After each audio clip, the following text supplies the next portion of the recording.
Was it not Dele Momodu?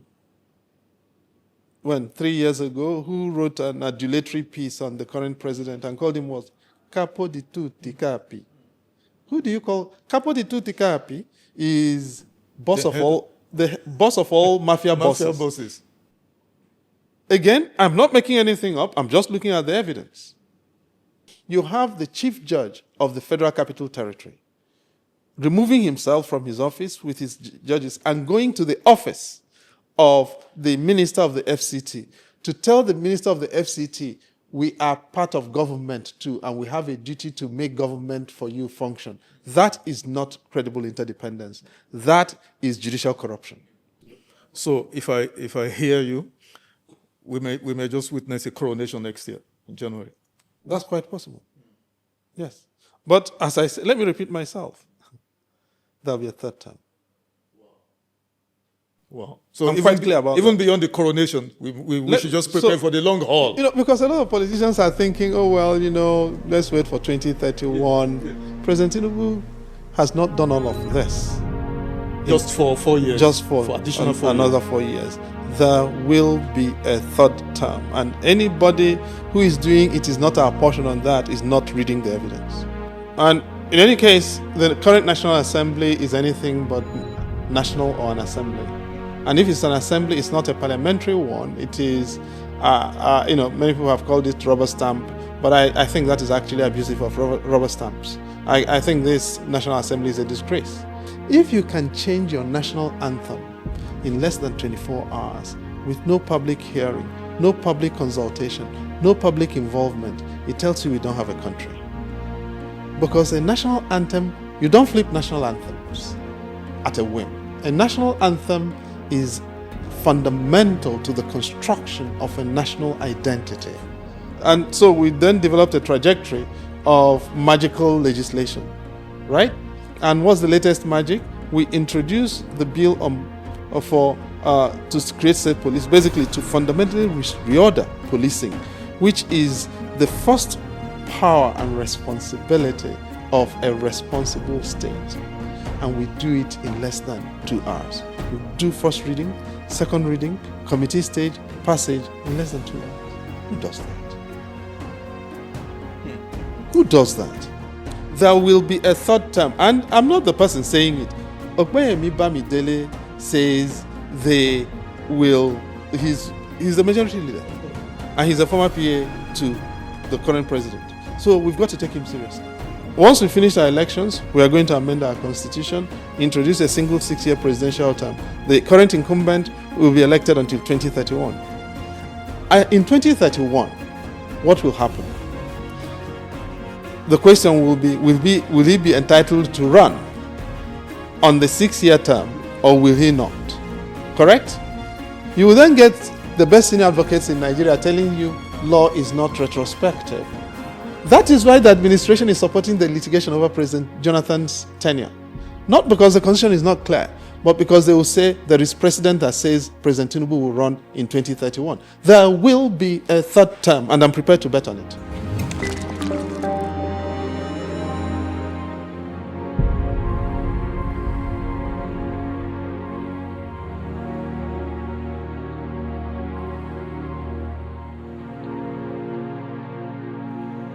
This is Nigeria Unfiltered on Symphony TV. My name is Olawale Oluwade, and my guest today is my very good friend and brother, Professor Chidi Odinkalu, Professor of Law at the Fletcher School of Law and Diplomacy, Tufts University, Boston, Massachusetts. Prof, nice to have you. Same here. I've been chasing you all over the world. Oh my God. So I'm not going to spare you because I don't know when next I'm going to see you. No. So nice to have you. Same here. And you look very good. Well, we are all in the circumstance. We're all trying to survive this shege. You're welcome, my brother. Let's get on with this. Many Nigerians have said that President Bola Ahmed Tinubu administration is totally disconnected from the very harsh economic and security realities of many Nigerians. So give us your assessment, 3 years assessment of this administration. It doesn't read good. That's to put it rather mildly. to be perfectly honest with you. But I think the thing that encapsulates it all is the spokesperson for the administration, Egmo Bayo Ononuga, going on national television to say he did not see the hunger in the country, right? And mind you, Nigeria is in the top 5 of the global league tables of internal displacement, right? The only countries that beat us are Sudan,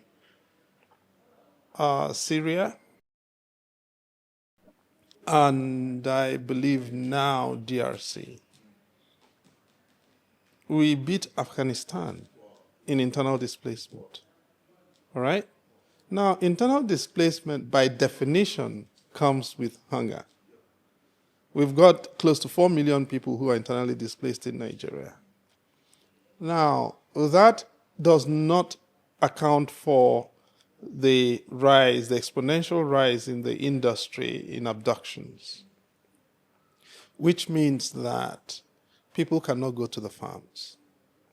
And for anyone who has traveled around Nigeria, one thing is notable about traveling in the middle belt of Nigeria: Plateau, Nasarawa, Kogi, and Benue states in particular.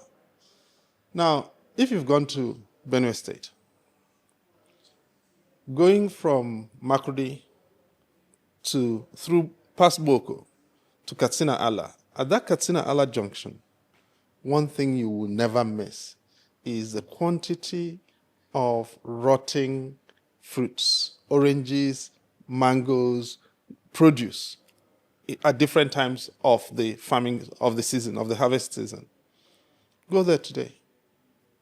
You don't see any produce rotting, right? Of course, I'm not celebrating rotting produce, but the reason they are not rotting is not because there is a new industry sucking up all of those and processing it into value-added production. It is because people are not able to go to the farms. Why are people not able to go to the farms? Abductions. What's the consequence of that? Hunger, food insecurity, nutritional insecurity. The fact that the presidency is unaware and is happy to advertise its lack of awareness of the depth of hunger. I'm not going to go into inflation numbers. No. But the fact that the presidency is unwilling and unable to see the hunger in the country, I think, tells all the story there is to tell. That's amazing. You know, the special advisor that you referenced, Mr. Bayo Ononuga, actually dug deeper, you know, when he was challenged by Charles Aniogolu to say, I mean, he has domestic staff, and that they tell him, their feedback is that they are fine. Of course, what are they going to tell him?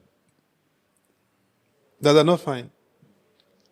That they're dying of hunger under his watch, so that he'll fire them. Or he'll arrange to say that they're disparaging the administration in which their boss is working. Of course, they're not going to tell him that.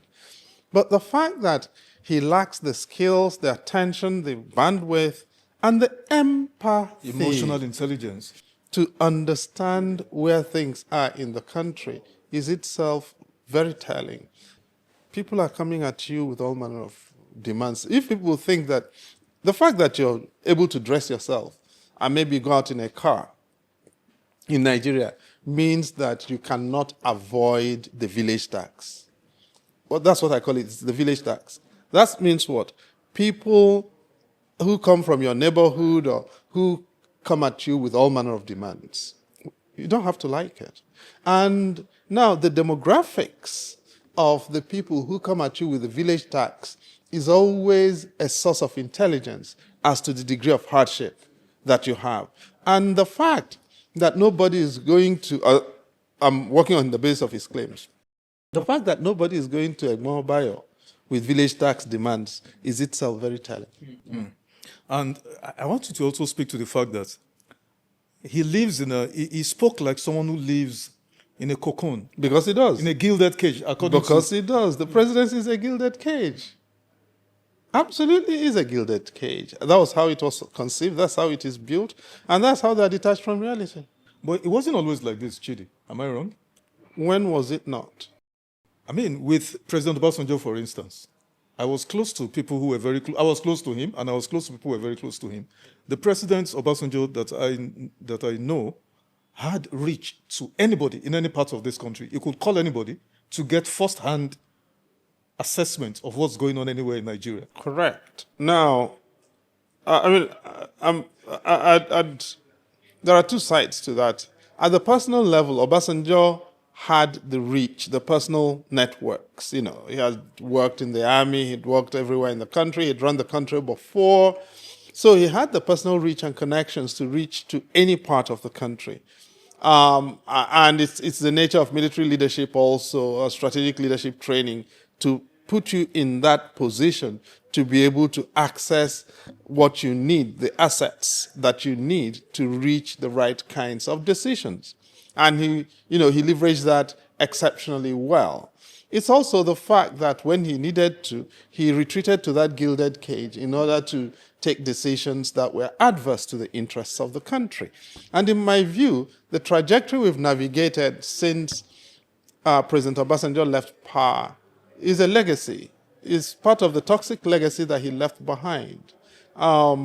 Whether it is, first of all, what he did in terms of his succession after failing the third term bid, and secondly, what he did with the 2007 elections. If Obasanjo had left us with a legacy of half-decent elections in 2007, we wouldn't be here.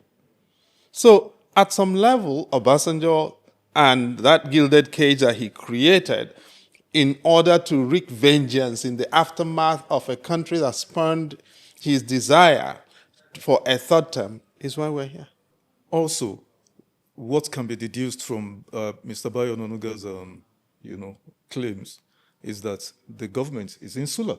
The President Tinubu government is seriously insular. Now, you see, this is my problem. Obviously I'm Igbo, I'm Chidi, and I'm unapologetic about the fact that I'm Igbo, right? But I think, quite honestly and sadly, that the Yoruba race is being made to take the fall for what hardly they have anything to do with. Okay? Yes, the way you put it, the names are from one part of the country, but it's not the names. Now, yes, the names may be Yoruba, but Tinubu is not even making an attempt to run a pan-Yoruba agenda. No. I've lived in Lagos for pretty much 40 years. My primary home is in the southwest. Okay? And many of these people are people I know. These are not, they're not there because somebody is trying to draw from Yoruba land. They are there because somebody is replicating their personal court. This is President Tinubu's personal court from way back. The only people who are not there are people who have chosen not to be there, or people who have chosen not to be courtiers anymore. So Aregbe is no longer a courtier, so he's not there. BRF has chosen to return to legal practice. I'm not going to go beyond saying just that, right? Now, so we've got those kinds of people, okay? And obviously, Oshibajo has won his freedom. But so when you discount for the people who are no longer courtiers, what you're left with are people who may answer names that sound Yoruba, but as a matter of fact are just members of the president's personal court. That's why they are there. And unlike Obasanjo, who could count on networks from across Nigeria, President Tinubu cannot.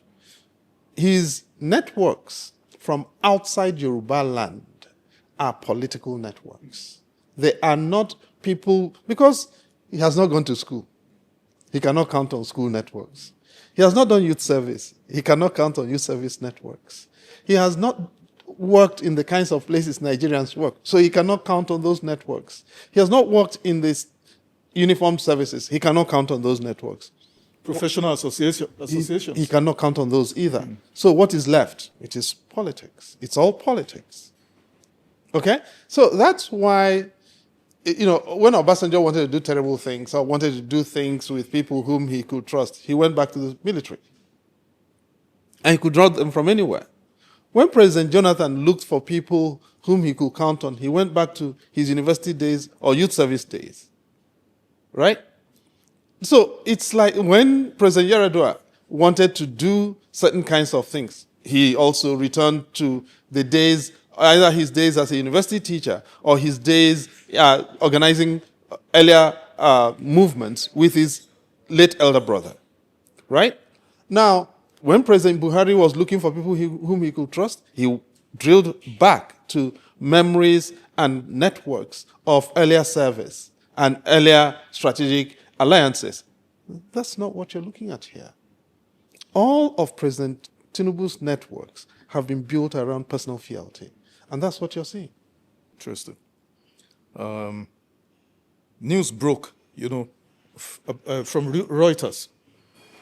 They broke a story, reporting that the Tinubu administration has spent 8.8 trillion naira, 8.8 trillion naira, equivalent of 2.8% of our entire GDP, off the books, the way the Mafia world calls it, under the table. And IMF actually were the ones that I saw the report. That gave that report. I saw that and report last reported by Reuters, and of course now it's all over the place. What's your response to this?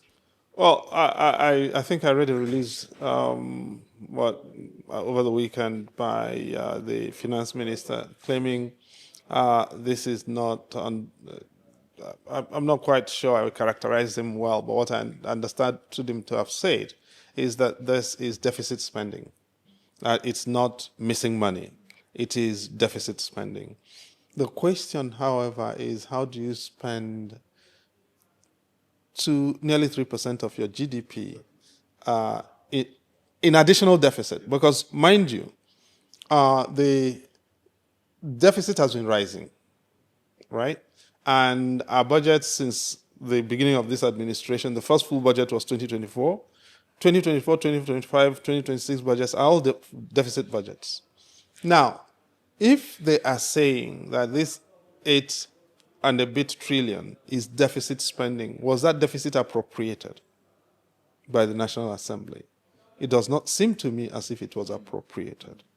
If it was not appropriated, how was it accrued? Because that is extra budgetary deficit. How do you then account for it, and how is it financed? How do you and if you are accruing deficit at this rate, and then the CBN is holding the MPC rate at 26 steady, something is not computing, because deficits have to be financed somehow, and when you're looking at extra budgetary deficit at this volume, so let's accept the story, this is not missing money, this is deficit financing. How do you account for that in the framework of the underlying structure of an economy that is governed and serviceable? It does not make sense to me at this particular time. And I saw a report, because over the weekend, so many analysts have, financial analysts, experts, have given their reading of the entire situation. And this 8.8 trillion, the bulk of it is tied to the Lagos-Calabar coastal highway, which was begun without an environmental impact assessment. Not just that would have been, it's bad, but without, it was no bidding, incepted, no due process, yes, no public bidding process, yes, no institutional, vetting process, correct, ICRC, yes, BP, and all of those, So 4.6 of this 8.8 is on that. Likewise, I think Badagry-Sokoto Highway, another chunk of that, 1.7 or so. Also, the notorious issue of the 150 billion naira purchase of the presidential jet. Can you speak to this? No, I don't have to speak to it. Look, I'll be perfectly brutal with you. This is election financing money. It's fairly straightforward. Okay? Election financing? This is election financing. Look, let's be honest about this. There is no Lagos-Calabar coastal road. No, there is something Dave Mai is. That road is not going to cross Lagos State. Now, first, look, you don't wake up overnight and do Lagos-Calabar Coastal Road with no ESIA, Environmental and Social Impact Assessment. And then, you then work your way back to a pro forma report after it's brought to you. Because that's a very delicate, fragile ecological territory, that littoral, Atlantic littoral, right? Now, we have an east-west road that is not done, and that has not been done for over 25 years. It is still, there's a bunch of craters and stuff, right? Now, if you're looking at doing government and doing governance properly, what do? The easiest thing to do is to finish the east-west, ensure the completion of the east-west road. If you want to even litter the place with contracts, you can still do that on the east-west road, right? Now, taking on a new so-called Lagos-Calabar Coastal Road does not make sense. It's not enough. It cannot make sense to anyone except in the framework of extracting money in order to create a political partisan war chest for all manner of things, to be done around elections. It's not much different. Sokoto, whatever coastal, Badagry coastal, what nonsense. Do they think we are all idiots? No, the fact of the matter is the regime is looking to make money, extract some money through people or to people whom it trusts to hold the money ahead of an election season where they kind of have butterflies, even though they don't have any reason to have butterflies. They own the judges, they own INEC chairman, they own the systems and infrastructure for elections. They can write their results if they to the extent that they want. So what are they complaining? Why are they worried? Chidi, I mean, these are very serious stuff. You're putting, you're putting out here. What is you cannot spend, no matter whether you're the president or minister, you cannot spend Nigeria's money without appropriation, duly approved by the National Assembly, the two houses of the National Assembly. This was one of them. That should be the law. Yes, that's the standard. That's the process. Yeah. But this wasn't. And we're here talking about, why did it have to be flagged by the IMF? I wouldn't have a clue if the administration wants to run things. But what is not being flagged by people? Now we are in a situation in which we are being told that we have appropriated money for an entity that did not exist to a person run by a person who is supposedly a professional fraudster, except that that person is running an entity to which money is appropriated, staff are designated, and is having encounters with everybody in the system, and has an office in the Federal Secretariat. And so the person is fully documented and bureaucratized, and yet we are asked to believe that this person did not exist. So, look, everything is make-believe, and you choose what you wish to believe and what you choose not to believe. But at the end of the day, we are not data boys and data girls, okay? We are not existing at the say-so of people who want us to cure daily impoverishment. And at some level, as citizens, we've got to exercise imagination and read the tea leaves, and the tea leaves don't lie. Atiku has come out strongly on this 8.8 trillion naira. Wrote, it's very scathing, I think, X on his X handle, put it out there. I think Peter Obi likewise has spoken to this. In fact, Peter Obi went as far as calling for the president to resign. Not just because of this 8.8, but because of the other one you referenced, and we'll come to it shortly. Are the opposition doing enough? Are they actually playing the role of opposition, and are they doing enough? I want to switch. I want to suggest we undertake a mental effort and switch sides. So think about the opposition as the ruling party and think about APC as the opposition. Would the situation be the same? I don't think so. That should answer your question. The thing is, I don't think gentlemen and women can effectively oppose this current setup that we've got. No. So what would it take? It will take something quite radically different from what Atiku and co are doing. That's my view. That's interesting. Let's talk about this allegation that you referenced. The Chief of Staff to the President, Femi Gbajabiamila, has been enmeshed in a raging controversy with a certain Prince, Adeniyi Adeyemi Matthews. Some have said even the Prince, we need to properly dig into that title, But he alleged that he was appointed as the DG of the Presidential Foreign Investment Promotion Council. He got a letter from the Chief of Staff's office, and then budgetary provisions. He met with everybody that needed to be, to meet with in the hierarchy of our governance structure. But then, of course, when the news broke sometime November last year, it was promptly denounced and denied, repudiated by the Chief of Staff. But then, of course, he was arrested also by the cops, by the police, and then they investigated. They go between, this guy alleged that he gave Femi Gbajabiamila 400 million naira upfront to procure that appointment, leaving a balance of 200 million. Chidi, can you just speak to this? How did you receive when this whole thing and what you've witnessed? What's this all about? This is Nigeria we're talking about, the presidency of Nigeria. But politics has been reduced to organized crime in Nigeria, so none of this is any. Yes. Politics has been reduced to organized crime in the country. None of this reads. No, Chidi, we're talking about the presidency.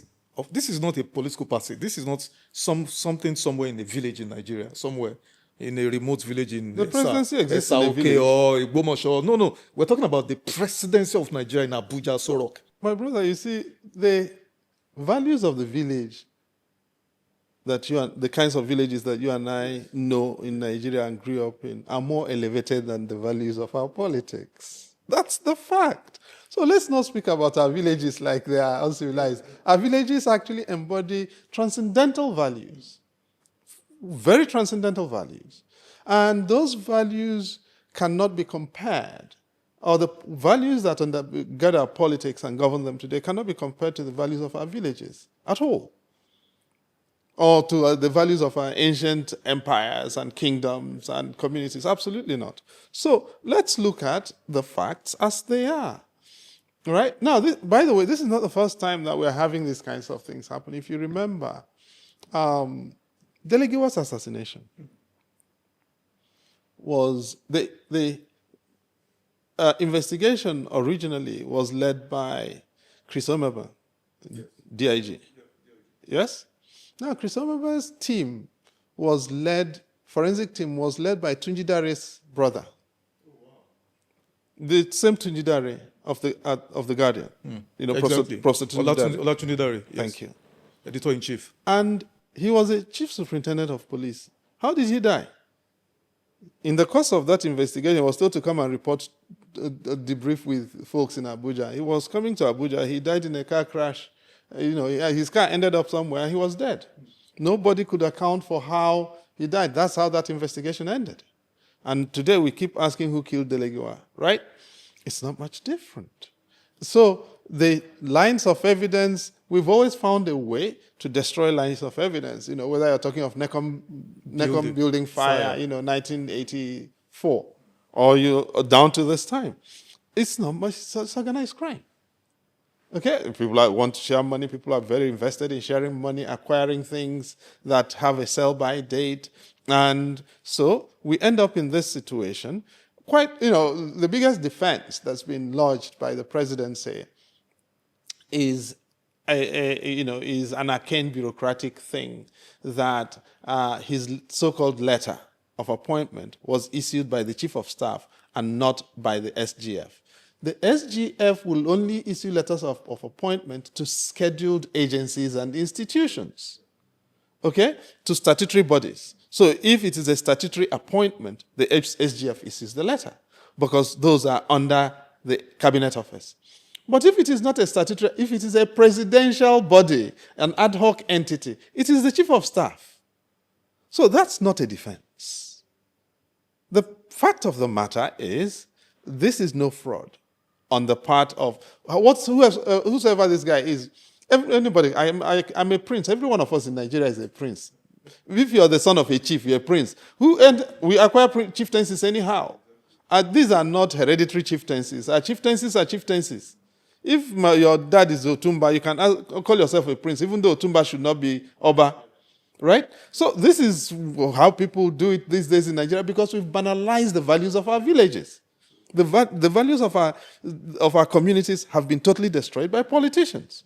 That is how we can, topple a natural stool today and replace them with someone outside the channels of succession. Now, so it's the same thing here, that we are dealing with organized crime manifestly as political power, and that's the cause of everything that we're seeing. You referenced the defense from the media team saying, "Oh, the chief of staff does not issue appointments; it's usually the SGF." But I had a former media advisor to the president, under President Goodluck, who says no. That's obviously not true. The chief of staff does issue appointments. Very correct. The only thing is that the SGF will go to him and say, "Okay, can you pass this one so we could regularize it properly, documentation properly?" But the idea that the chief of staff's office does not issue an appointment, he says no, it's not true. It's fundamentally false, and they know it. But it's also that the SGF does not issue appointments to non-statutory entities, to non-scheduled entities. And this is supposedly an ad hoc presidential body. Okay?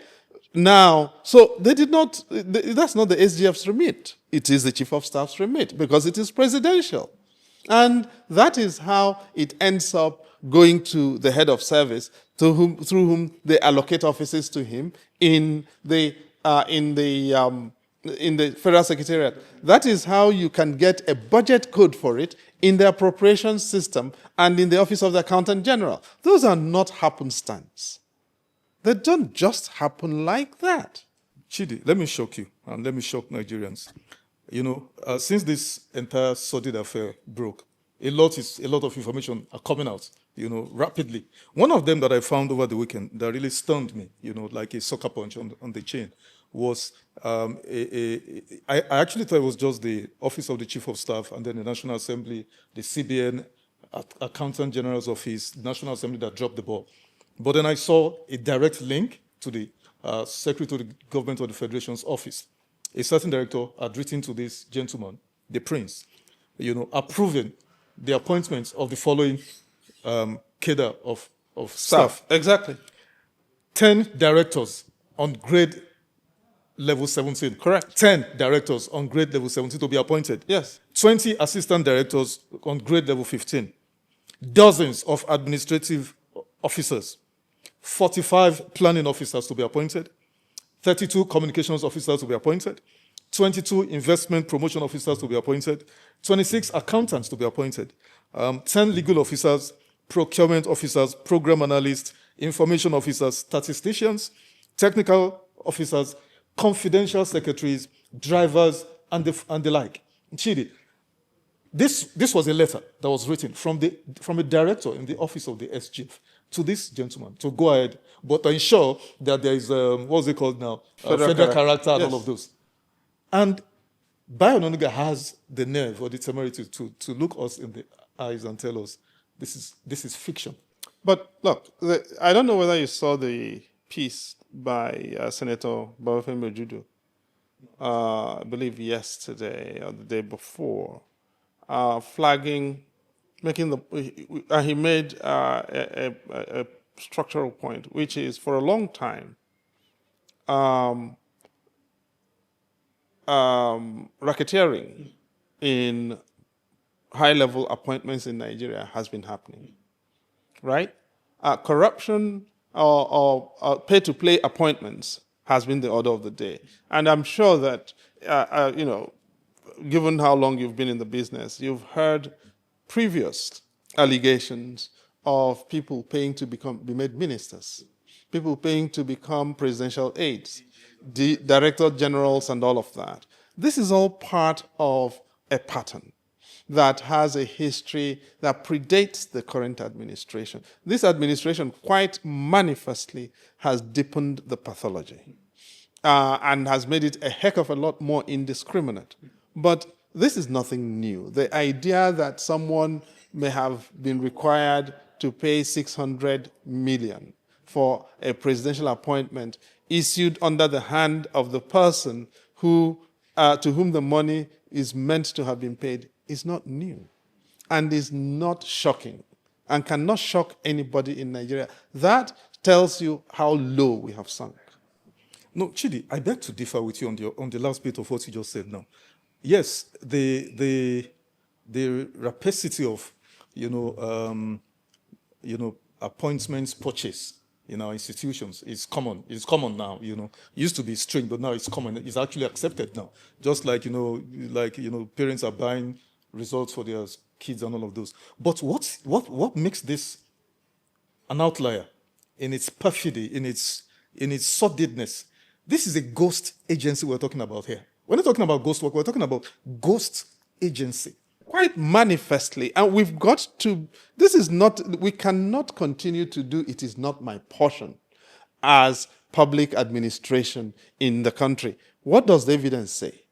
The evidence says that there is an organized crime ring in the presidency. Unquestionably the case. There is no ghost anything. As I said, if we were dealing with just pictures, and even a letter from an odd, high-level entity saying, okay, travel to that place, I'd say, yes, there's a ghost agency. But you do not get an account in the central bank as a public entity as a ghost agency. You do not get to stay in the Federal Secretariat and office as a ghost agency. For over a year. And you surely do not get a budget code as a ghost agency. That is manifestly nonsensical. Okay, I asked you before, Chidi, and we'll have to come back to it again. How did this so-called phantom, MDA, waltz its way through the National Assembly? Organized crime. And in any case, the current National Assembly is anything but national or an assembly. And if it's an assembly, it's not a parliamentary one. It is, many people have called it rubber stamp, but I think that is actually abusive of rubber stamps. I think this National Assembly is a disgrace. First of all, and that we've seen several instances. The latest, of course, is the State Police Act, or Amendment Bill, right? But now the trial run, the test run, of course, was the national anthem. Changing the national anthem in less than 24 hours. No, and you see, I don't believe that people understand what that fully what that signifies. If you can change your national anthem in less than 24 hours with no public hearing, no public consultation, no public involvement, it tells you we don't have a country. Because a national anthem, you don't flip national anthems at a whim. A national anthem is fundamental to the construction of a national identity, okay? To the projection of a national personality and to the definition of the kind of country you want to build. If you are changing it, you're saying, folks, my people, we need to rethink who we are and where we're going. You don't do that on a whim. We did exactly that in less than 24 hours and required children to start miming to a national anthem that we had not spent any resources, priming them about. People like me who went to school in the 1970s can remember that national anthem, right? But kids who have been born since the 1980s have nothing to do with that. And people born in the 1980s, forgive me, are no longer kids in any case. Some of them right now may even be. Yeah. Some of them may be grandparents, of course, depending on when they became, active. Yeah. Now, this is the point. So we did that, and everybody thought, that's the way it should be done. And so, what have we done? And so we then developed a trajectory of magical legislation, right? And what's the latest magic? We introduced the bill to create state police, basically to fundamentally reorder policing, which is the first power and responsibility of a responsible state. And we do it in less than 2 hours. We do first reading, second reading, committee stage, passage in less than 2 hours. Who does that? Who does that? And you did not add even though, the Electoral Act 2026 amendment, that adds some... That's why I said the latest Yes, the latest. And I don't think people understand where this is headed. There'll be a third term. There will be a third term. And I'm not the person saying it. Okpeyemi Bamidele says they will... He's the majority leader. Of course. And he's a former PA to the current president. So we've got to take him seriously. So what is it? Senator Bamidele says we need to amend the Constitution to introduce a single 6-year presidential term. Right? Now, so next, once we finish our elections, we are going to amend our Constitution, introduce a single 6-year presidential term. The current incumbent will be elected until 2031. In 2031, what will happen? The question will he be entitled to run on the 6-year term, or will he not? Correct? You will then get the best senior advocates in Nigeria telling you law is not retrospective. That is why the administration is supporting the litigation over President Jonathan's tenure. Not because the Constitution is not clear, but because they will say there is precedent that says President Tinubu will run in 2031. There will be a third term, and I'm prepared to bet on it. So, in 2031, President Tinubu is going to be put forward to run for a new 6-year single tenure. He will do 8 years plus 6 years, that's 14 years. And the governors will be entitled to do that. The first test will be in Anambra State in 2030. We'll all be alive. Chidi, I want to... Or 2020, or November 2029. I want to hope that, your prognosis does not come to pass. But this is where opposition is failing. Because opposition... I've not said anything here now that I've manufactured. The only thing that is new is the conclusion. But the conclusion is logical. Of course. The conclusion flows from the premises and the facts. Exactly. I've not invented any facts. Logical flow of But we want to wish away facts. Facts are stubborn. Okay? What are the facts? The Constitution is very clear. But the administration is supporting the litigation to say President Jonathan can run. So that when its time comes, it will say, we did not establish this precedent. It's already been established. That's the only thing new here. And that precedent will support the fact that in 2031, President Tinubu, if there is a 6-year amendment, single tenure, President Tinubu can take benefit of it and run for a new 6-year term. And the judges will say he's entitled to do that because there is precedent. That is a scary proposition. Let's wrap up on this, Chidi. Some are calling for an independent probe to be set up maybe by the president or... What is independent probe? An impartial body. Where? Outside of the presidency or the bureaucratic structure to probe... Independent National Electoral Commission, right? No. I mean, maybe such as yourself, I mean, you are the chairman of the National Human Rights Commission, I know.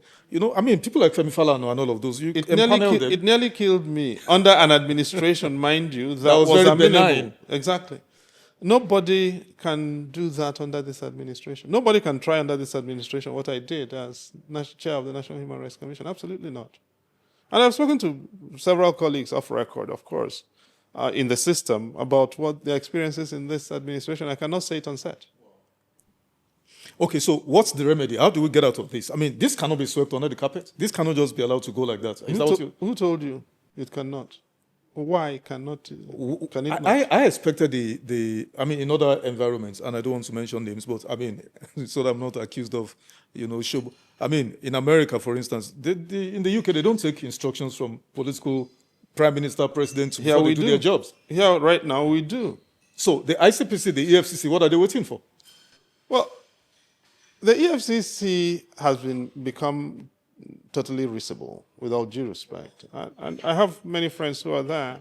The fact of the matter is that the EFCC is no longer a capable institution. Again, I'm just reading the evidence. The EFCC is now chasing cross-dressers. It is going after apprentice Yahoo boys. It is going after apprentice sex workers, right?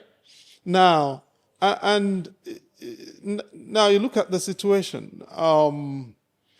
a man who was convicted of stealing over 8 billion naira in 2006 money is the chief whip in the Senate. And what happened? They invented a technicality to discharge him at the Supreme Court. But the Supreme Court that invented that technicality could not even acquit him. That means they tarnish, the consequence, the understanding that it's not longer possible for him to live with the presumption of innocence exists. All right? So that is that. The Yahaya Bello, the former Governor General, as I call him, of Kogi State, has a ticket to go to the Senate while undergoing trial on charges running into scores of billions. 110 billion. Yes. He's got a ticket to go to the Senate. Correct? And the international school into which he laundered some of that money is offering to return over 1 billion naira to the Kogi State government. Yes? While all of that is happening, who are the people that EFCC is chasing? Bobrisky. As I said, apprentice Yahoo boys carrying laptop computers. And who wear dreads. Right? And who wear dreads. Correct? Or who have plaited their hair. That is the amount of derailment that the anti-corruption agenda has suffered in the country. And we're supposed to look at that and think that's normal. Now, they will, of course, say, well, they managed to procure the conviction of the former Minister for Power, what's his name? Saleh Mamman. Yes. Right? For 33 billion US dollars. Like that, yeah. 33 billion naira. Right? Naira. So, first of all, who knows Saleh Mamman? He is not in the first, second, or third division of the people we are dealing with. Okay? But secondly, Saleh Mamman was convicted in absentia. That tells you something fundamental about the EFCC, as it is. When he was convicted, he was not in court. He was resting somewhere, and it was because of hubris on his part and embarrassment as to how can you convict somebody and the person is not even there. That was why they managed to go and smoke him out of where he was enjoying his life in Kaduna. Right? And so the idea that there is anything like a fight against corruption happening is beneath laughable. I'm not even going to go into ICPC. So they've now got active, arresting the former minister for science and technology, right? Who is alleged to have forged the school's university degree and all of the certificates. That was a man who was cleared by the National Assembly, right? And went through security screening, 3 years pretty much of ministerial service before all of this came through. Where were they while all of that was happening? And why is that happening now? Because he and his state governor are fighting over the entrails of APC in southeast Nigeria with Hope Uzodinma. That is the context to this. So, and they've got to put him away so that they can hand over the structure of the APC in southeast ahead of the elections to a new person whom they are supporting, who is his state governor. That's the story. So this is not about fighting corruption. This is about instrumentalizing the entities meant to fight corruption in private political battles. So we're not serious. Wow. So this matter will just go like that?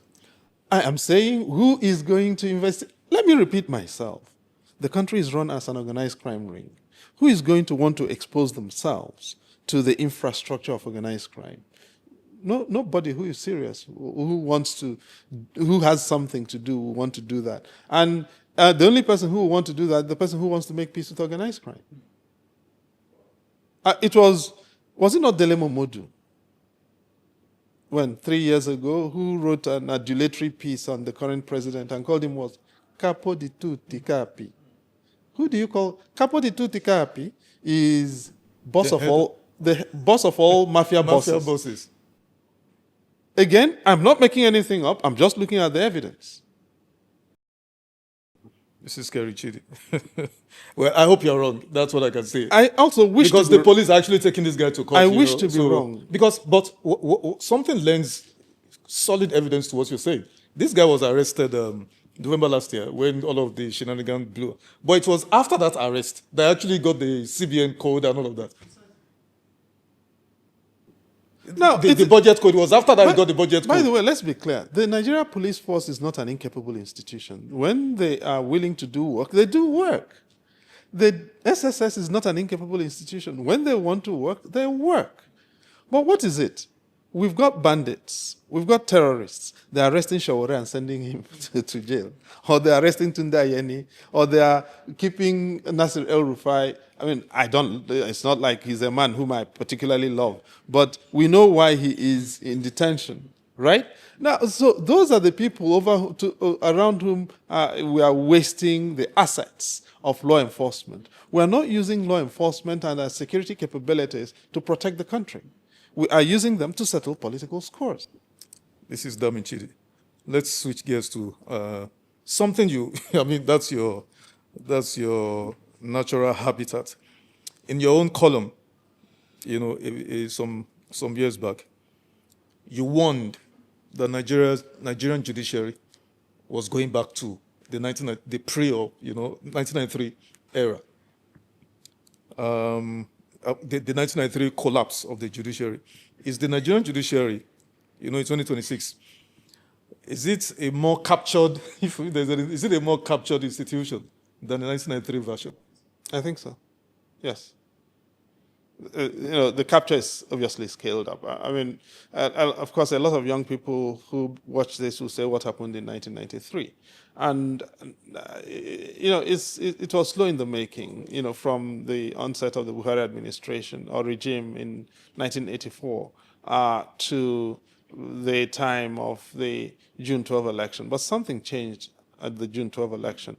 The use of the judiciary to both truncate democratic process and also to establish legitimacy of regimes was established in 1993. Through the courts. Through the courts, okay? Through the exercise of judicial powers in the ordinary adjudication of cases. So you had Justice Saleh, in the ABN case, truncate an administration or truncate a process of establishing the mandate of Chief Abiola. You had Justice Dolapo Akinsanya then truncate the legitimacy of the ING, the Shoneko administration. Yeah. And through that, they then laid the foundations, first for the nullification through Dahiru Saleh, and then, what's her name? Justice Fagbemi, right? Yeah. And then, subsequently, the foundations for the Abacha regime. Those two things fundamentally altered the nature of the judicial enterprise in Nigeria. And so when we are here now, and it's not, the judges took notice that all of a sudden they had power and they had relevance.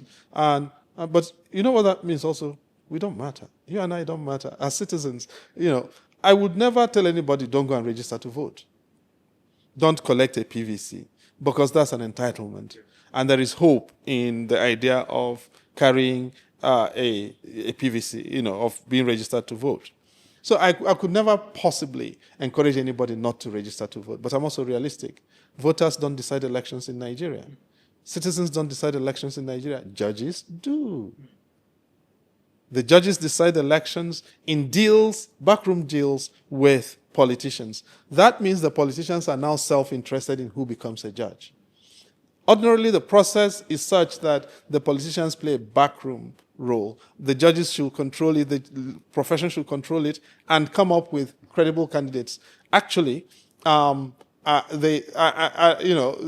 the Nigerian system, the opposite of credible is incredible. So we now are coming up with these truly incredible candidates or nominees as judges. And the worse or more venal a person is, the more you have over them to be able to control them or dictate to them, the more amenable and the more likely they are to become judges. So the idea that someone is independent-minded, professional, excellent, possessed of integrity, intelligent, with proper qualifications, is not a right qualification to become a judge. The opposite of those things will make it easier for you to become a judge. That is where we are. And of course, there is what I call the genitalization of the Nigerian judiciary, which is the fact that the pattern, the pathology that manifests itself these days. And what is it? That, to become a judge, or to become a successful politician, you need to have a judge in your bedroom. If it is not your bedroom of marriage, it's your bedroom with a side chick, right? And if you don't have that, you're not likely to do it. So you need to have the kind of skin you need to have in the game is skin from a particular part of the body of the opposite sex with whom you have genital contact and who can enable you to access certain kinds of decisions that are made at the highest levels of the judicial system. So you now have wives and concubines and children, all of them making up a majority of the new appointments that are going into the judiciary. And so, these days, when you see a list of judicial appointments, particularly at the threshold level of the High Court, Federal High Court, FCT High Court in particular, and most state high courts, you give me the list. I'll tell you who produced. This one is from that family. This one is produced by that person. This one is the allocation of that person. That's not how the judiciary was supposed to function.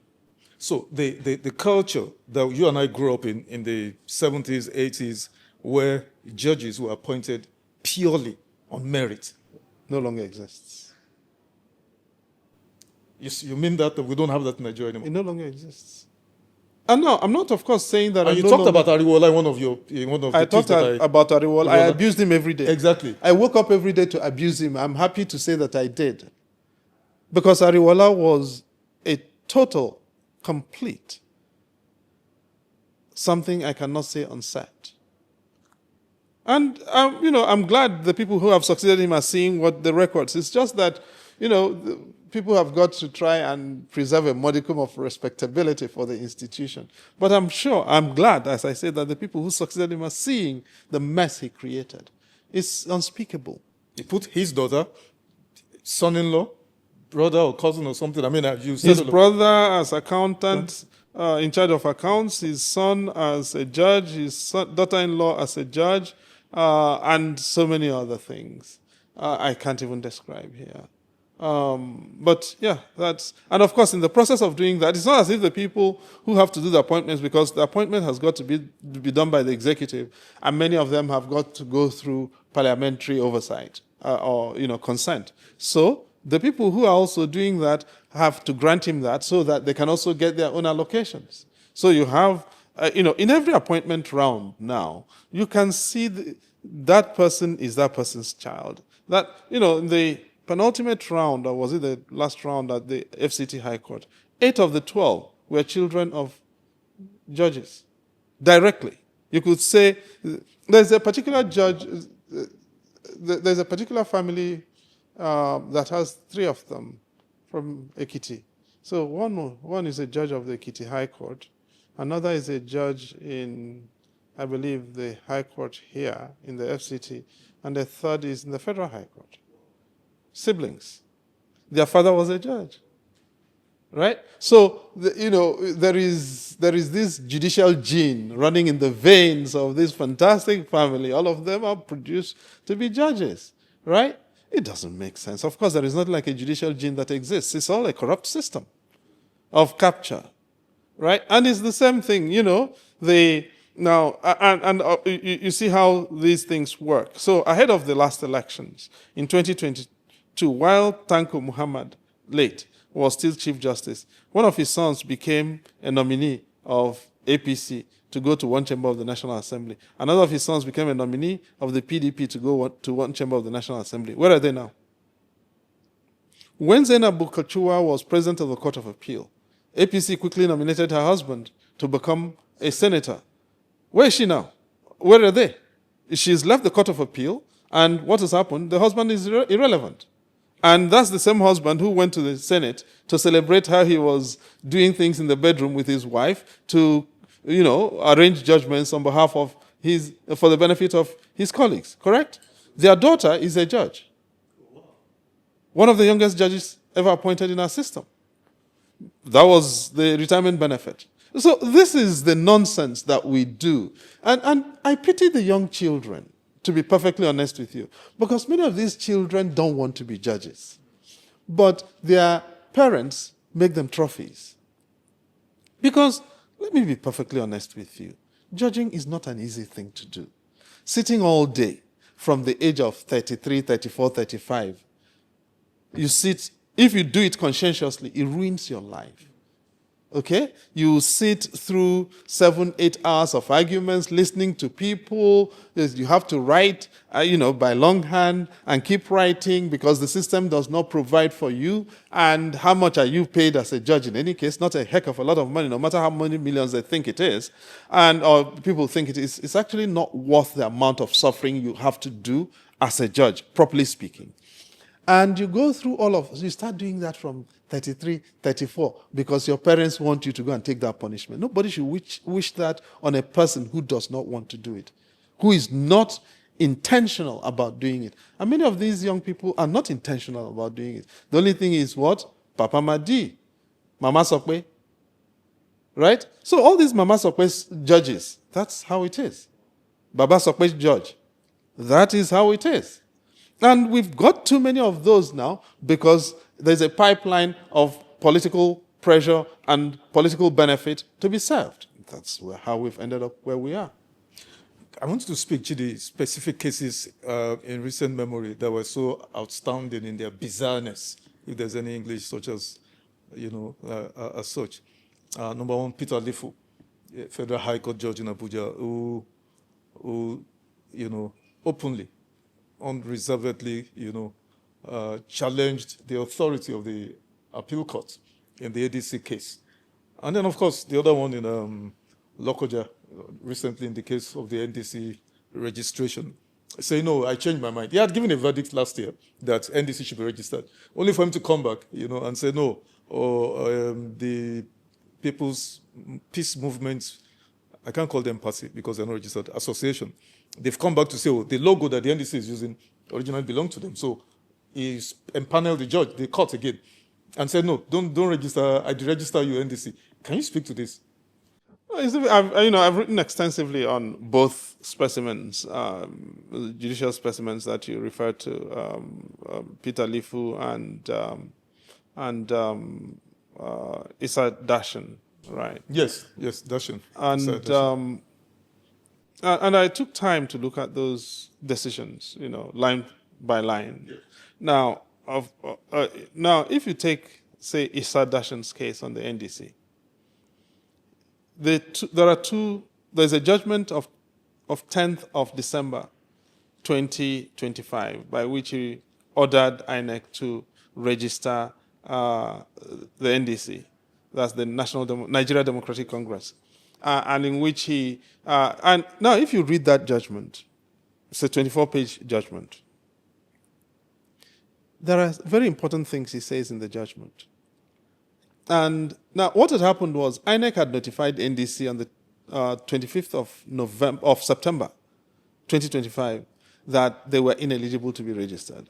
NDC went through the process of serving them notice and then sued to compel them, saying, we have fulfilled all the conditions, INEC does not have a discretion. Now, in its counter affidavit in the case, INEC claimed that, in its original letter of 25th of September 2025, INEC had claimed that the reason it was not going to register the party was that its logo resembled that of the APC, the All Progressives Congress, which is the ruling party.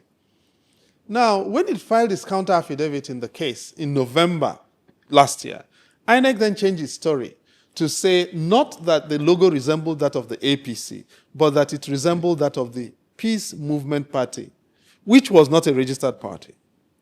Now, in his judgment, Issa Dashan considered this issue and said that the idea that a logo, under Section 222A of the Constitution, the idea that a logo resembles that of a registered party is not a ground for denying registration.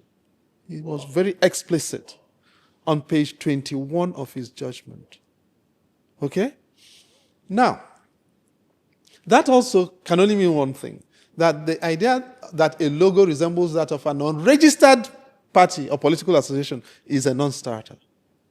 He also said that this peace movement party issue had not been brought to the attention of NDC, so they did not even know about it, and that it was belated and an afterthought. I'm using his words.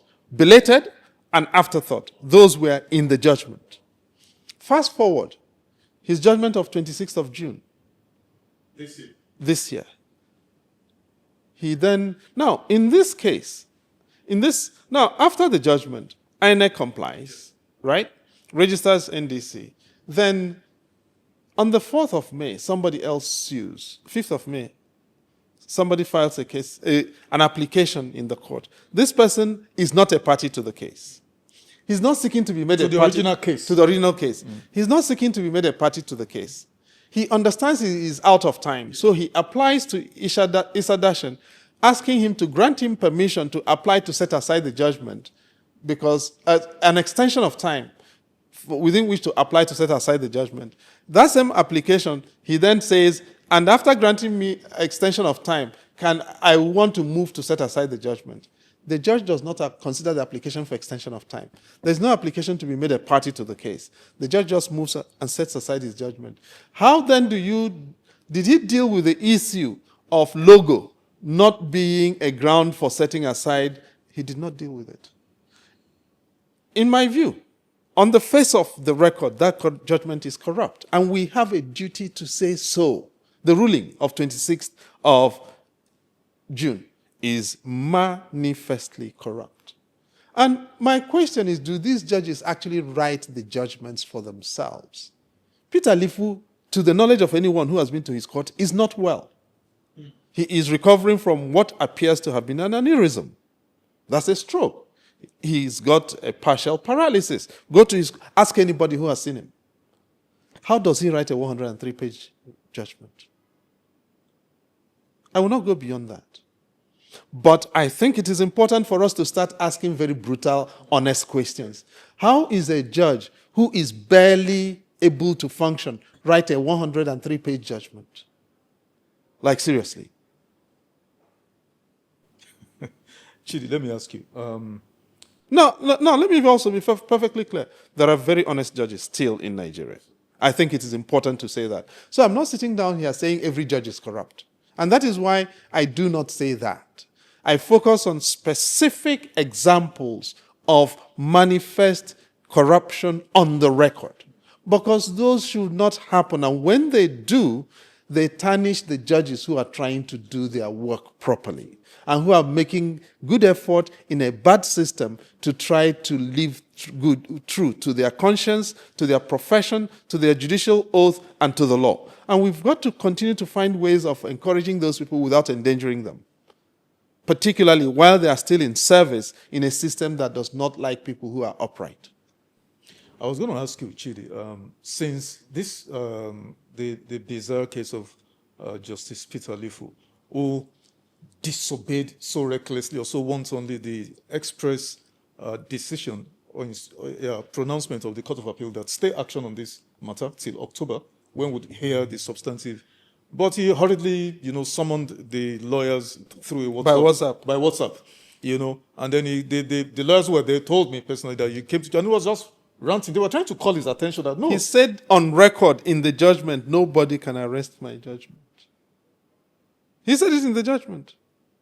So my question, Chidi, this one, and then because there were no sanctions, no reprimand of any sort, apart from the Court of Appeals, reprimand when they gave their stay of action judgments a couple of days afterwards, would seem to have emboldened, Issa Dashan in Lokoja. So the institutional safeguard, to reprimand, to weed out corrupt judges, to sanction them, so that to serve as a deterrence to those in the system, so they don't copy what's going on. Because to the best of my knowledge, I don't think anything has happened to Peter Lifu. Now, the NJC appears to have, that's the National Judicial Council, appears to have developed the doctrine that judges, they can only act on judges upon a petition written by someone. In the past, the NJC used to be able to take up cases of its own motion. Now, it appears to be its doctrine, first of all, that cases can only come to them by way of a petition. Secondly, a petition is only cognizable, can only be taken by the NJC if it is accompanied and under an affidavit. So, they then render it into a process, that is very much judicial, right? So, if a petition is not accompanied by an affidavit or under an affidavit, it is formally discharged. It's not even receivable. That weeds out most of the petitions because most people do not know that that's what the rules require. Then the third doctrine they have developed is that if a matter can be dealt with on appeal, then they will not hear it. When you add up these three doctrines, it weeds out over 70% of the cases that are due to go to the NJC, right? Now, of course, the idea that a case can go on appeal is not incompatible with the existence of judicial malfeasance. But the NJC has developed this doctrine that appeals cure all things. Of course, the problem with appeals is, first of all, they take time. 2, you need money to do that. And 3, the court systems take their time to reach a judgment. Now, by the time, through all of that, if you do not recognize that there is a distinction between the administrative disciplinary track and the judicial appellate track, and you're conflating both, what you're doing is giving cover to judges who may not actually be fit for the system to continue to do damage in the system. And that's what the consequence of these three doctrinal pillars has become. That the judiciary is increasingly complicit institutionally at the senior levels in promoting the careers of judges who actually do not belong in the system and are giving it a bad name. Chidi, as you sit here today, what or who is the single biggest threat to our judicial independence in Nigeria? I couldn't. If you asked me to say, of course, there's enough responsibility to go around. I'm not going to excuse senior lawyers from responsibility. There are lots of senior lawyers doing terrible things and corrupting the system. That's a fact. And I think we've also got to own up to that reality. That said, I think the thing I took away from my time at the National Human Rights Commission, because I was the first chair of the National Human Rights Commission who had to live with a statutory framework of an independent institution. I'm not the first chair of the National Human Rights Commission, so people don't come and quote me now and say that's what I'm saying. So before me, you had Justice Nwokedi, you had Justice Uchomo, and you had Justice Emmanuel Ayola. They preceded me as chairs of the National Human Rights Commission, right? But that was under over 17 years. That was under a different statutory regime in which the National Human Rights Commission was, for the most part, under the Attorney General of the Federation. In 2010, the law was amended to make the commission an independent institution. And I was the first chair under the new regime after 2010. That's the point I'm trying, just so that those who watch this are clear about it. Now, the lesson I learned was independence is not donated. It's not given. No. You have to work for independence. And assert it. Right? And working for independence is not just material. It's not just so that you have a good house, a good car, and all those things. As a matter of fact, those things can also make you lose independence because you then begin to think that is where it ends, right? As a matter of fact, as the chair of the National Human Rights Commission, I refused a car. Okay? They didn't know where I lived. And that was also for my own protection. Now, so independence is not just material, your salary and all of that, as useful as those may be. Independence, for the most part, number one, is psychological. It's an orientation, it's your neural wiring. Number two is your expertise. Because if you actually if you have expertise and the work you do is not speculative, it's built on evidence, people may not like you, but they cannot fault you. That's the second thing. Thirdly, independence is also a matter, an assertion. You've actually got to claim it. You've got to navigate it. And independence, when you're doing independence, people will know because you face resistance, you face pushback. Now, in that sense, therefore, the biggest threat to independence of the judiciary is the judiciary itself. It's very simple. Now, you see, I hear people say, well, we cannot blame the judges. These politicians come and... That's not true. The politicians know the judges that they go to, who they can do business with. And there are some of them who you say, why don't you go to this one? They say, that one is a madman or madwoman. No, please, just leave them alone. Let them do their thing. Because they know the honest ones. And some of those still exist. But when the politicians know that they have you in their back pocket and they can always come to you and you issue an interim injunction ex parte in their favor at midnight, that says a lot. So in that sense, therefore, it's not enough to say, well, judges are being importuned by things that they should not be importuned with, because most judges know the things that they can do and the things they cannot do. Courts are not invented in covens or grooves. Courts are created by law. What they can do are limited by law. Whatever a court can do is invariably limited by law. Their procedure is constrained and established by law. Everything about a court is determined by law. It's therefore not possible to tell me, well, you can, judges are confused about what they... No, they're not. In that sense, therefore, it is up to the judiciary to advance the cause of independence, of their independence, or interdependence that is credible, which is probably a better way to put it. So, because they've got to exist within the infrastructure of the public institutions. But there is interdependence in that system that is credible, and there is interdependence that's not credible. So, for instance, you have the chief judge of the Federal Capital Territory removing himself from his office with his judges and going to the office of the minister of the FCT to tell the minister of the FCT, we are part of government too, and we have a duty to make government for you function. That is not credible interdependence. That is judicial corruption. This is the same country in which somebody like Emmanuel Araka, who was chief judge of Old Anambra State, was got rid of by Alison Madueke, who was military governor, because Araka refused to go and visit Alison Madueke in Alison Madueke's office. So we've had judges who have independence. J.I.C. Taylor, as chief judge of Lagos State, declined to go and stand in the rope line for General Gowon when Gowon was visiting Lagos, when Mobolaji Johnson was governor of Lagos State, because he said, I have to adjudicate cases in which the military governor and the head of state are defendants institutionally before my court, and I've got to maintain the appearance of independence.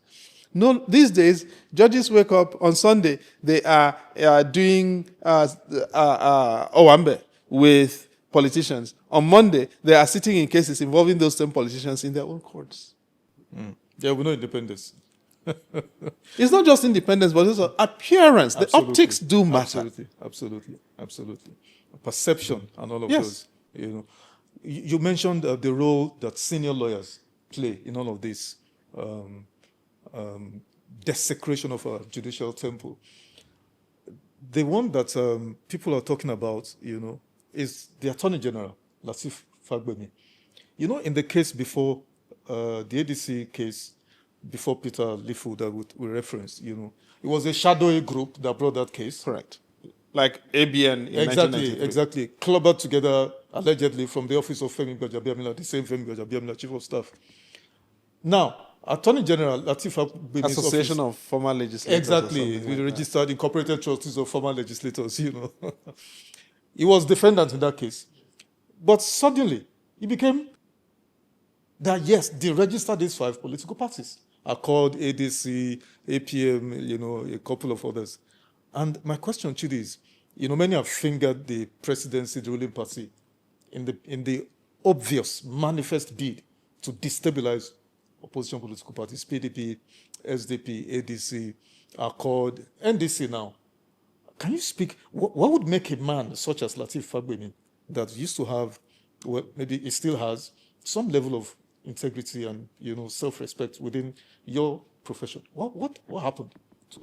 I mean, I'm not going to discuss Prince Lateef Fagbemi as a person because I choose not to. I'd rather discuss the Office of the Attorney General because it's an extraordinarily important institution in the public space. It's the only cabinet office created explicitly in the Constitution, so it is.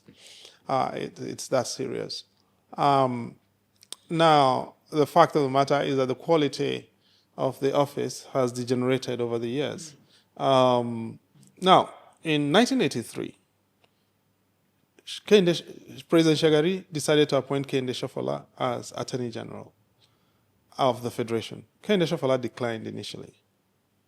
And in the end, after persistence from President Shagari, and he asked him why, President Shagari, why,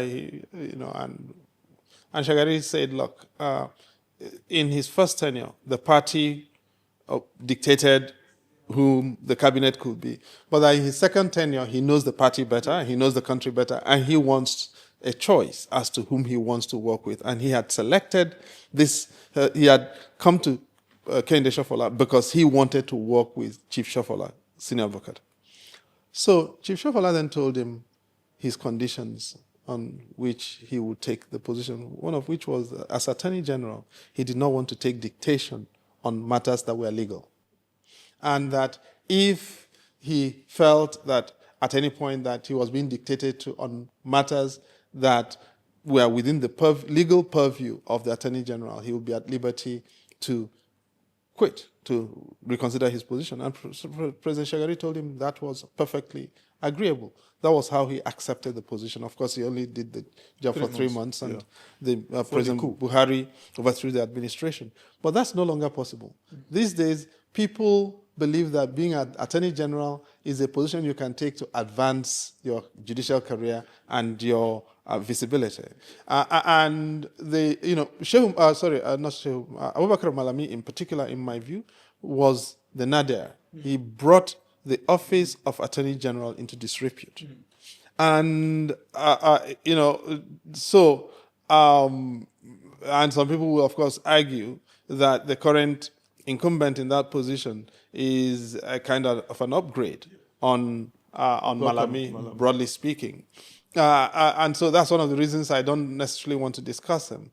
But the judgment of Peter Lifu, in this case that you refer to, is a scandal. It's an absolute corrupt scandal. Whoever was involved with it. You see, if you want to do these kinds of things, in the school in which I was brought up, you do them by the book. So that even people who are inclined to disagree with the outcome will respect the process and the reasoning and the professionalism. Now, Peter Lifu said he was reading and interpreting Section 225A of the Constitution, which grants INEC a power, a discretion, under certain circumstances, to exercise a power to deregister certain political parties. He converted that power to a statutory duty. Now, the distinction between a power and a duty is one that a student doing year one in law will recognize. You cannot transform a power into a duty. Okay?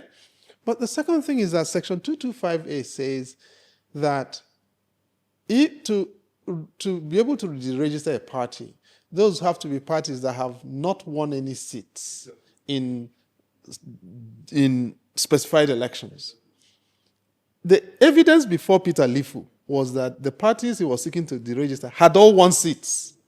ADC had this number of seats, this other party had that percentage.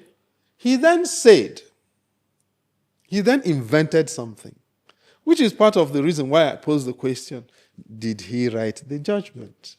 Because he then invented something, that Section 225A does not contemplate someone who, after winning the election, defects to a new party. That is nowhere in the Constitution.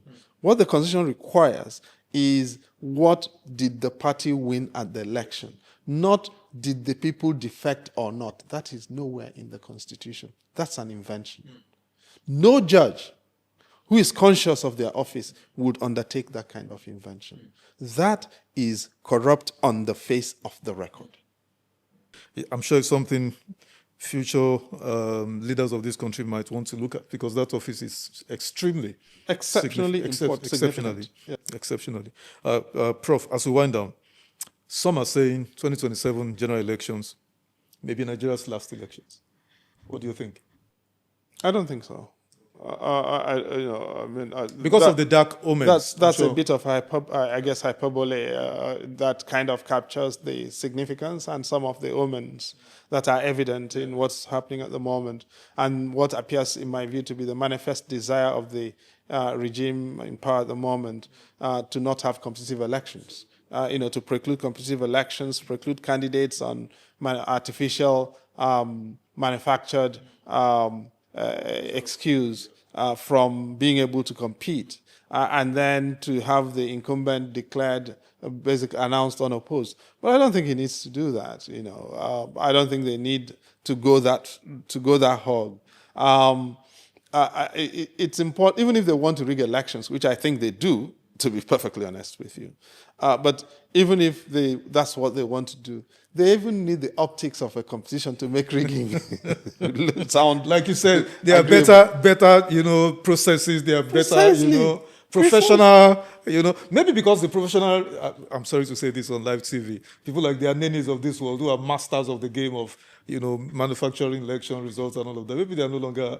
But they still have people who can help them do that. They control INEC, they control the Judiciary, which means, and they've voted quite significant sums to fund the election petition system. So they control also significant, not just goodwill, but patronage.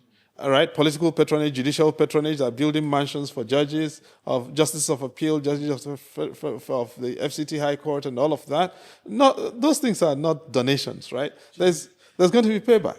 Let me ask you. It will be bad if I don't ask you this. What's your take? 1 minute on Amupita, INEC.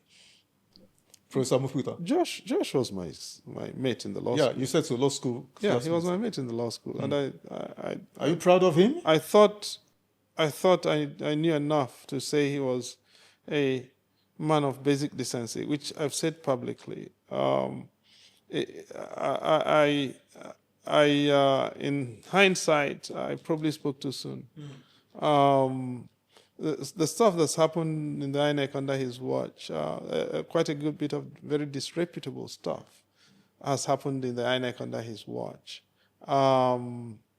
And it's sad to see. Let me put it that way. I'm trying to choose my words carefully. Yeah. But it's really sad to see. You see,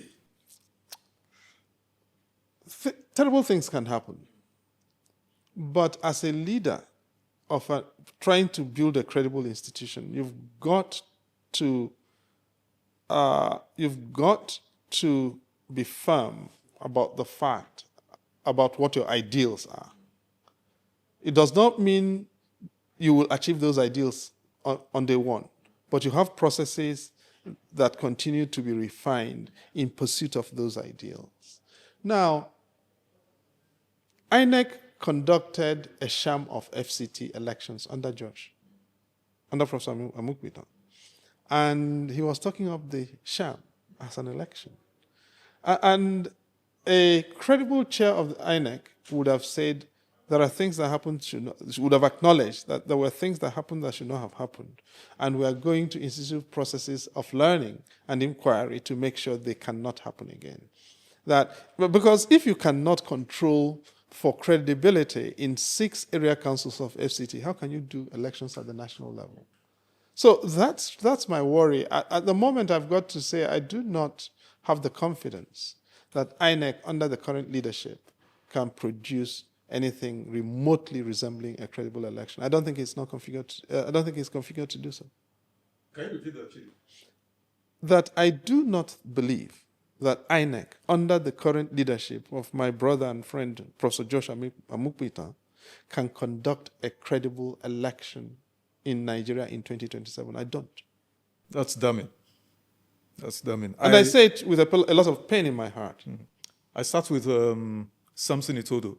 In my opinion, someone who probably the leading authority on election matters in Nigeria. He said, I asked him point blank, I said, is INEC independent? He said, no. Of course INEC has always been a captured institution. No, INEC under Professor Jaga was not captured. No. I saw INEC up close and personal under Professor Jega.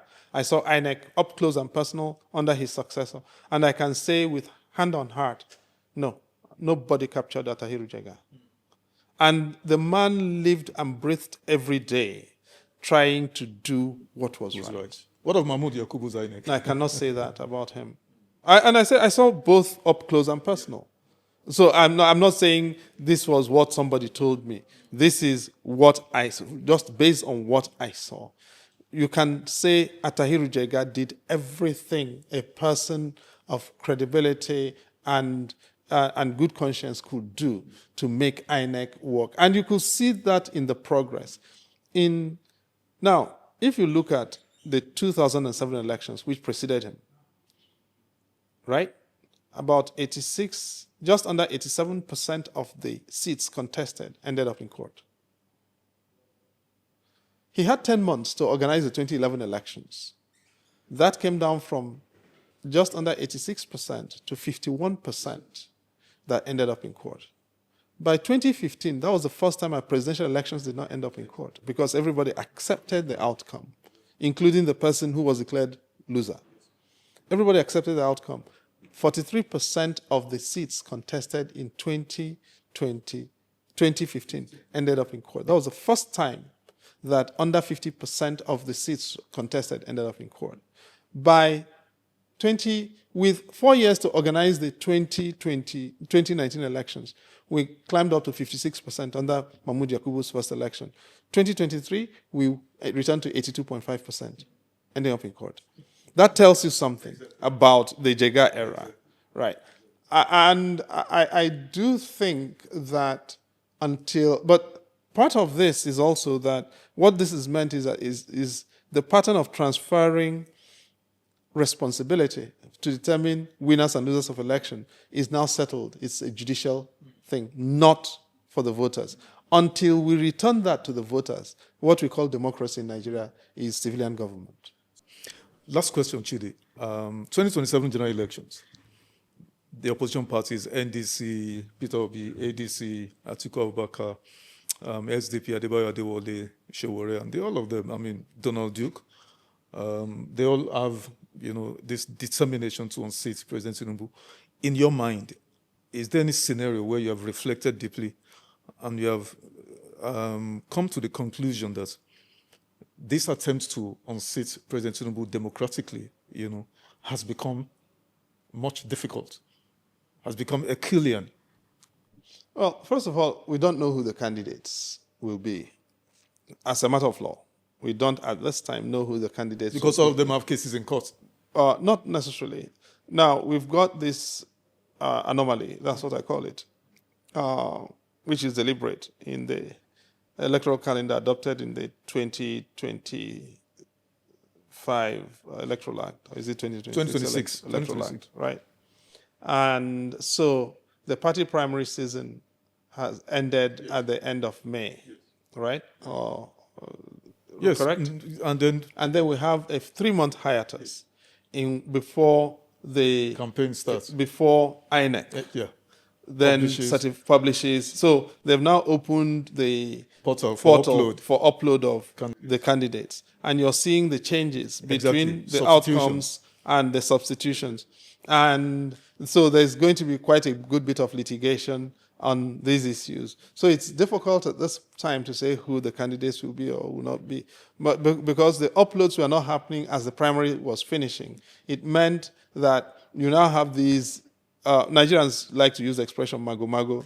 And when I say mago-mago, it's better than any fine English language I can use. But there's a lot of, this is mago-mago season, right?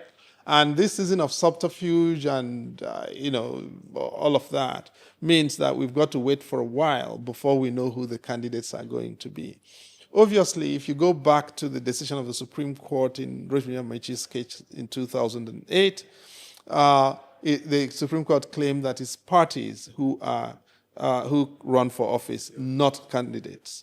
Although, they've also created a lot of confusion in that jurisprudence. So, do I see a scenario in which it's possible the ruling party is stuffed out? I'm not Babalawo. I'm not a clairvoyant. And speaking honestly, it's not my place to say yes or no to that. I do recognize that President Tinubu is not President Jonathan. His infrastructure